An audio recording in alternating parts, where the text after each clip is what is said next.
the topic itself, I'd like to share an observation with you. So in the last few years, as I've been working with people, coaching them, what I find is that there are two things that cause pain for people. So if you think about it like the two hands, on your left hand, there is memories. So there's like a stack of memories that are causing pain, and it doesn't necessarily have to be bad memories. Even good memories can cause pain.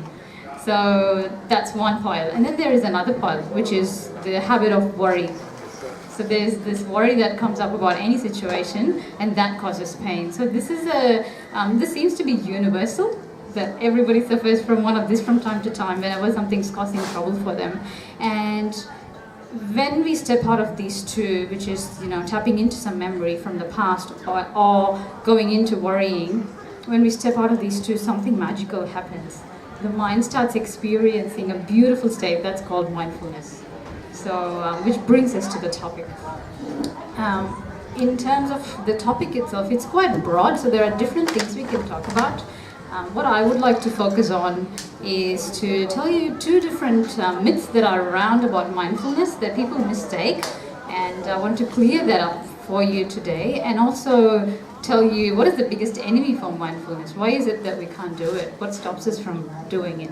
So those are the three things I want to touch on, and after that, if you have questions, we can talk or we can try some exercises. So the very first myth about mindfulness is that it's the same as meditation. People often get confused thinking, oh, it's probably the same thing. What is mindfulness? What is meditation? They don't really know the boundary between that, or if there is any difference between the two. So mindfulness is not the same as meditation. What mindfulness is the ability to focus your mind fully into this present moment. Being here fully. That's mindfulness. Whereas meditation is a process, like calculation is a process. It's a process to help you get to clarity. So while meditation is like, say for example, you're studying science at university, and how you use experiments to help you learn science, you use meditation to learn spirituality. So meditation is a tool that you're constantly using. It's a process that you're going through inside to help you learn this subject called spirituality. Whereas mindfulness is like part of it.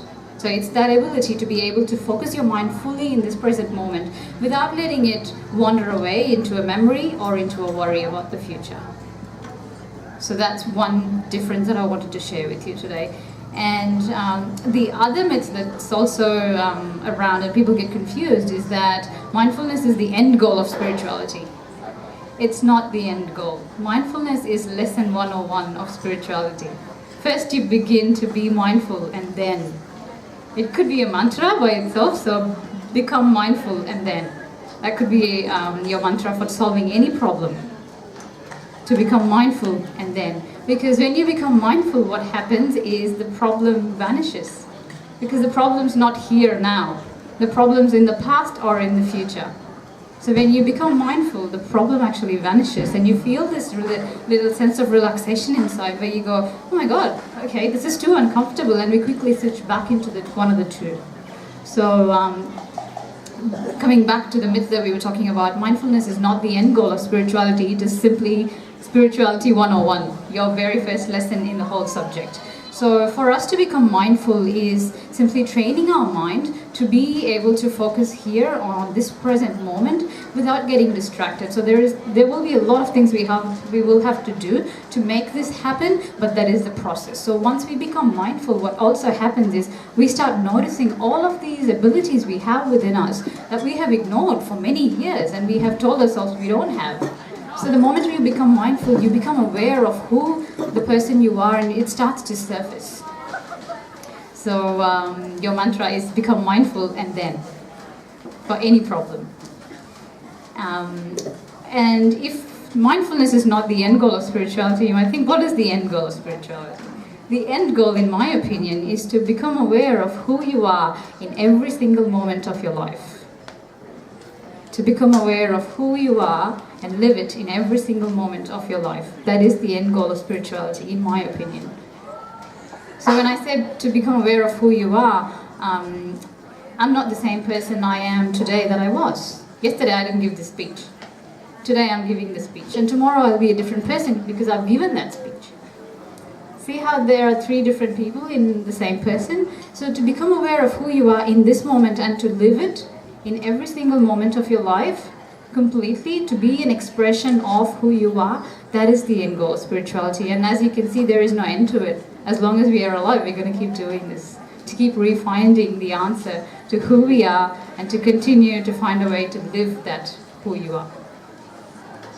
So those are the 2 myths that I wanted to share with you. And the last topic that I also wanted to touch on about mindfulness is, what is the biggest enemy of mindfulness? So what makes it hard for us to not be mindful? Because it sounds very simple, doesn't it? To be able to focus your mind fully in this present moment, just to be aware of what's happening in this moment. It sounds really simple. Why can't we do it? What is the barrier there? So the biggest enemy, can anyone guess what it might be? Does anyone have any answers? Time.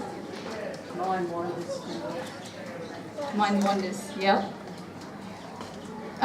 So the biggest enemy is not a matter of time or practice. It's actually a conditioning within us. It's a conditioning that is there within us, is a thought pattern. And the thought pattern is, there is nothing here to be happy for. Underline the word here. There is nothing here to be happy for is a thought pattern that's been conditioned into us for many lives, many generations. And we're living with that. So what happens instantly when you hear that thought inside you, and we may not be always aware of this consciously, it's a very unconscious thought pattern that's embedded inside. There's nothing here to be happy for. What that means is immediately your mind goes, like you said, it wanders, it goes, everything that I can be happy for is out there. So you go into the future and think, I wonder when I'll get that new gadget. Or you go back into the past thinking, oh, I wish life was like that when I was on that holiday. Or whatever it is. So the moment that thought comes in, very sneakily it comes in and says, there's nothing here to be happy for. Everything that I can be happy for is out there, somewhere else. This is your biggest enemy, this thought pattern. The moment that happens, the moment you see, have you ever experienced the time where you've got everything that you wanted? Like, for example, a couple of minutes before the gentleman was talking and I felt like I really needed a drink. I went and got this beautiful ginger iced tea. And up until that moment, that's all I wanted, to have a drink. But the moment you take a first sip and your body then settles down, your mind goes away somewhere else. It doesn't want to stay there and keep enjoying it. It goes somewhere else. And that happens instantly without us knowing that it's happening. And this is the reason we're not mindful. Because we haven't trained ourselves to notice that it's happening and to keep bringing us back into this moment. So I had to tell myself to come back to that tea and to really look at it, to use your senses, to use your vision, your hearing, your taste, your touch. Use all of this to come back and really connect with that cup of tea you have, to enjoy it, so that once you've finished that tea, you're not thinking about something else. You're actually really happy and grateful for having something when you need it. And if we all learned mindfulness properly, I tell you what, we won't need expensive holidays. We won't need to do a lot of shopping. And we won't have addictions in our society if we learn to be truly mindful. So that is your biggest enemy, to be that thought pattern that comes up and tries to distract you into the 2 sides. That is your enemy. So training your mind to come back into this present moment is what mindfulness is about. So that's all I had to say today. If you have any questions, I'm happy to answer. If you want to try, if you want to learn some techniques to be mindful, you can come over to my stall and we do a few other things as well there for you to try. And if anyone's interested, I can teach you some practices to do here today if you want. But thank you for being here and thank you for listening.